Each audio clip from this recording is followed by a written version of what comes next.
One. Good morning, everyone. So today we will see the different parts related to the nasal cavity. So this is the external nose.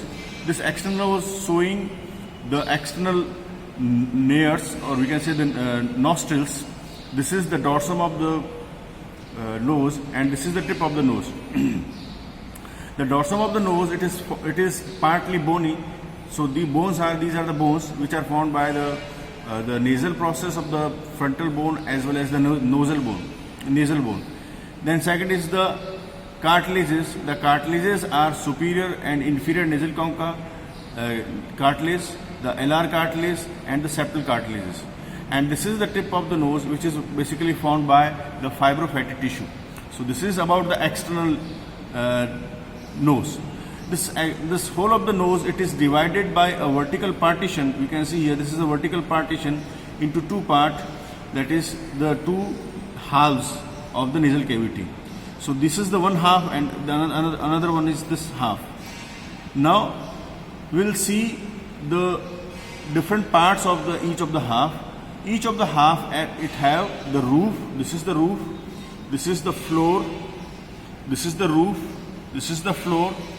The medial wall, we can see this is the medial wall, and lateral side, this is the lateral wall. So these are the four parts of a half. So first of all, the roof. This is the roof of the one half. This roof is formed by a cribriform plate in the middle part, which is horizontal, and it have an anterior sloping and the posterior sloping part. The anterior sloping part, it is formed by the nasal spine of the frontal bone as well as the nasal bone, while the posterior sloping part, it is formed by the body of the sphenoid bone. This is the sphenoid bone.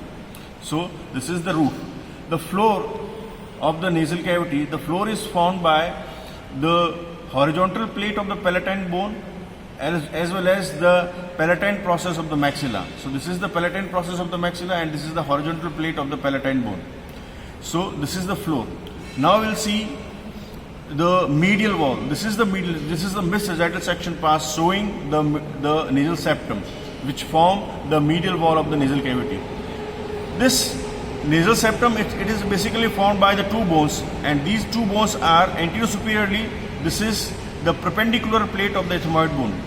This is the perpendicular plate of the ethmoid bone, and posterior inferiorly, it is formed by the vomer bone. This perpendicular plate of the ethmoid bone, it also articulates anteriorly with the nasal spine of the frontal bone as the nasal bone, above with the cribriform plate. This is the cribriform plate. Posteriorly articulate with the sphenoidal crest. Anteriorly it articulate, anterior-inferiorly it articulate with the septal cartilage. Posteriorly continues with the vomer bone. This is the vomer bone. The vomer bone, it is anterior-superiorly it articulate with the perpendicular plate of the ethmoid bone, and anterior-inferiorly it articulate with the septal cartilage, while posteriorly it is free, and below there is the floor. So these are the two basic bones. So this is all the bony part of the nasal septum. Now we'll see, this is the cartilaginous part. The cartilaginous part basically formed by the septal cartilage. This is the main cartilage, which is known as the septal cartilage. Below this septal cartilage, this area, this cartilage, there are the small cartilages which are known as the septal process of inferior nasal cartilages. So these are the septal process of inferior nasal cartilage. So this is the cartilaginous part, while most anterior part, which is the cuticular part, this cuticular part, it is formed by the fibrofatty tissue. So these are the different parts of the nasal septum. Now we'll see the lateral wall of the nasal cavity. We can see this is the specimen showing the lateral nasal wall. The lateral nasal wall, it is basically formed by the three bones, and these are superior, middle, and inferior conchae. Along with these conchae, there are some other bones which contribute in the formation of the lateral wall, and these are the nasal spine of the frontal bone, the nasal bone. Here lies, just behind this, there lies the frontal process of the maxilla.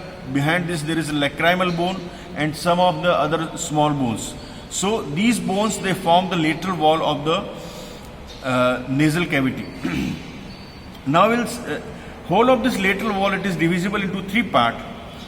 The most anterior part, this part, it is known as the vestibule. This vestibule, it is provided with the small stiff hair, and these hairs are known as the vibrissae. Just vestibule, posterior to the vestibule, this area it is known as the atrium. This area is the atrium, which lies just in front of the middle meatus. And behind this whole of the area, it is provided with the conchae. Now there are three conchae. This is the inferior conchae, this is the middle conchae, and here lies the superior conchae. The inferior conchae is a separate bone, and the part or the fossa space which lies just below this conchae, it is known as the inferior meatus. We have cut this inferior conchae and see the structure below it. You can see here we have cut this inferior conchae, and this area is showing, this area is known as the inferior meatus. At the anterior part of the inferior meatus, there is the opening of the nasolacrimal duct. So this is the opening of nasolacrimal duct. Second is the middle conchae. This is the middle conchae. Middle conchae is the part of the ethmoidal labyrinth bone. The area below this middle conchae is known as the middle meatus. We have cut this middle conchae here, and now watching this area, and this area is known as the middle meatus. In this middle meatus, we can see there is a bulging in this wall, and this bulging is known as bulla ethmoidalis. This is known as bulla ethmoidalis. The second structure just below this bulla, there is a hiatus, and this hiatus is known as the hiatus semilunaris. On the ethmoidal bulla, there are some openings of the middle ethmoidal sinuses. There are the openings of middle ethmoidal sinuses. While in this hiatus, there is the opening of maxillary sinus. So these are the two structures. Just above this meatus, there is a mucus fold passes upwards. From this fold, a mucus fold passes upwards, and this mucus fold is known as the infundibulum. This is known as the infundibulum. This we can see that it is more clear in this section. This is the infundibulum. It is a mucus fold passing from the hiatus. This is known as the infundibulum. Now in this infundibulum, its anterior part, there is the opening of the anterior ethmoidal sinus. Here there is the opening of anterior ethmoidal sinus. While in its upper part, there is the opening of frontal sinus which lies here. Here lies the frontal sinus, and this frontal sinus, they open into the summit of the infundibulum, and through this frontal sinus, it open into the middle meatus. So this is the middle meatus opening. We can see this is the hiatus, this is the bulla again, and these are the openings. So this is the middle meatus. Now we'll see the superior meatus. This is the part which lies in just below the superior meatus. In this there is the this is the superior meatus which lies below the superior conchae.